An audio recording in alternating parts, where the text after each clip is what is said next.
her job at Dish Nation. So foolish for this guy who she thought was such a bazillionaire. Now apparently he's having tons of money problems. I mean, to honestly, I feel like Porsha Williams could have been the third co-host on The Breakfast Club instead of Jess Hilarious. I think she could have been that person, and she gave it all up to be with Simon, to be this housewife. And now we are getting divorced. That is really interesting. I didn't think about that you think she's pulling an Erica Jane or a Jen Shah. Look, I mean, you might be right. I boiled it down more simple. I don't even think it's for a storyline, although welcome back, Porsha. And I wonder, look, I mean, Candy swears. Candy did an interview and said, it's not Porsha or me. I didn't free up money for Porsha. They were already talking to Porsha. Porsha and I were speaking. Porsha was coming back, whether I resigned or not. That's what Candy Burris says. But I don't think that Porsha did this for a storyline. You think she did it with Jen Shah and Erica Jane. I just thought it was way more simple than this, that she was married. She gave up Dish Nation because he had all this money. She wasn't happy just in general. And now she's like, well, I don't need you, bitch, because I got $1 million salary. So bye. That's what I think. I thought she was doing it just for like, thank God I could support Pilar and myself again. I got my job back. Granted, that doesn't really play with why you gave up Dish Nation. Stupid move. You might be right. You might be right. But you know what? I mean, why is Coach Shah still around? Unless Jen Shah has something on Coach Shah, much like our girl, Todd Chrisley's former daughter-in-law, Alexis Wilby, who came on our joint podcast interview. And this is not my words, these are hers.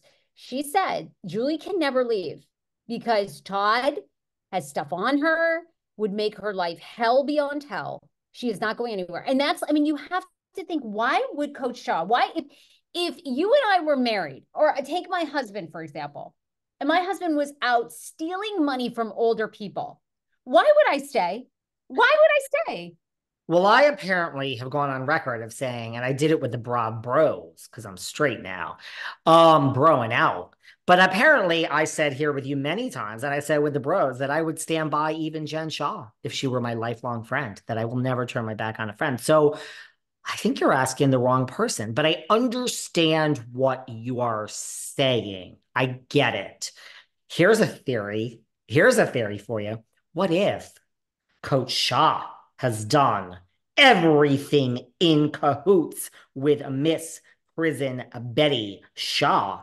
And, the plea deal was like, yeah, Shah signed this and Shah signed this, and he'll be in a man's prison and they'll do God knows what to him, if you know what I'm saying. And just your plea deal will be easier. And she plead out to protect Mr. Shah. And Mr. Shah is like, and she's like, if you ever leave me when I'm in prison, you're going down. I'll cut off your dick. I'll throw you behind bars. I'm Jenny from the block. I'm the real Jenny from the block. That J-Lo might be on tour. $5,000 for the J-Lo meet and greet. I'm going to pass this time. It's a little rich for my taste. But J-Lo's back on tour, but she's the real Jenny from the block.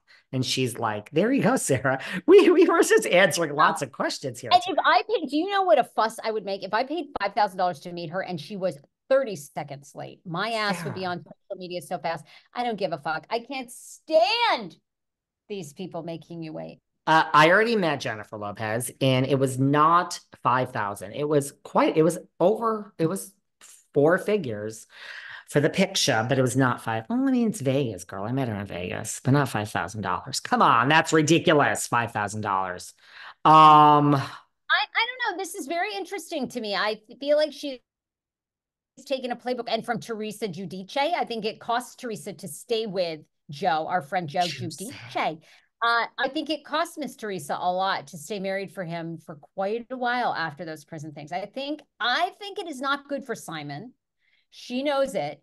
And I think the sooner she can cut ties or appear to be cutting ties, I think it will look better and probably financially better in the long run. And by the way, I just said on one of our shows, I believe I said it with you like 2 weeks ago, that like you and I both said it after the hot dog guy and this one and that one, our little Porsha finally found a good one. Remember we said that? Like a day. He literally sang his praises of how rich he was. Yeah. How fabulous he was. And then come to find out he's a con artist.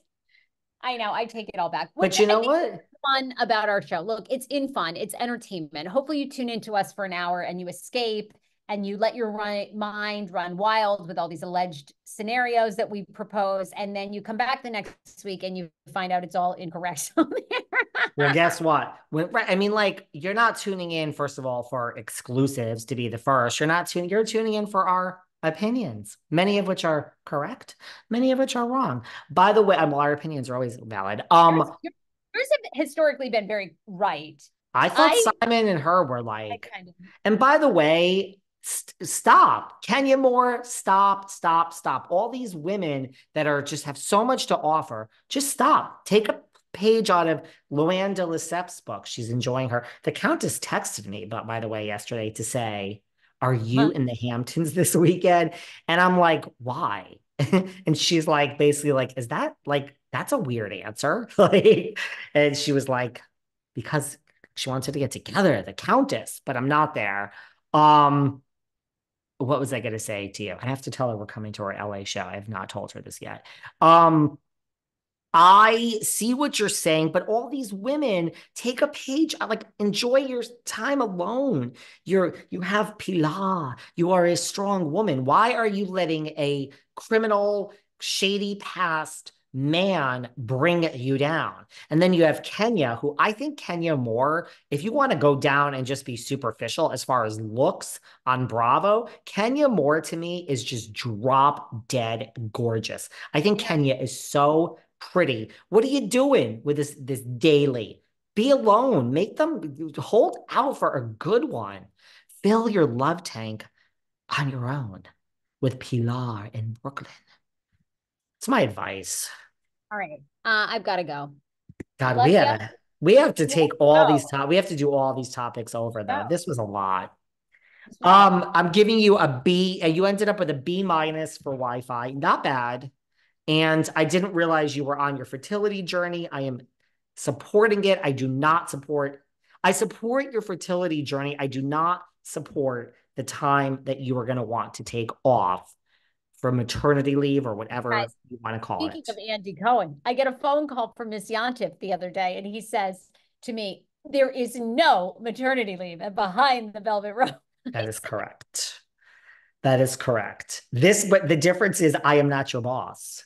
That is true. That is true. My friend says there is no fertility leave. And I say to him, get ready. Because when this second baby comes and I'm 42 years old, I'm taking 3 months off, honey. You better start scheduling now. Start getting my place. And I'm taking 3 months. I'm taking the entire legal maternity leave, honey. Sarah, we have so many episodes under the desk here with dust on them. I released these episodes like years later, and these people, why is it so old? Because I mean, if there's one housewife now, I get a call from her every fucking day. Where's my episode?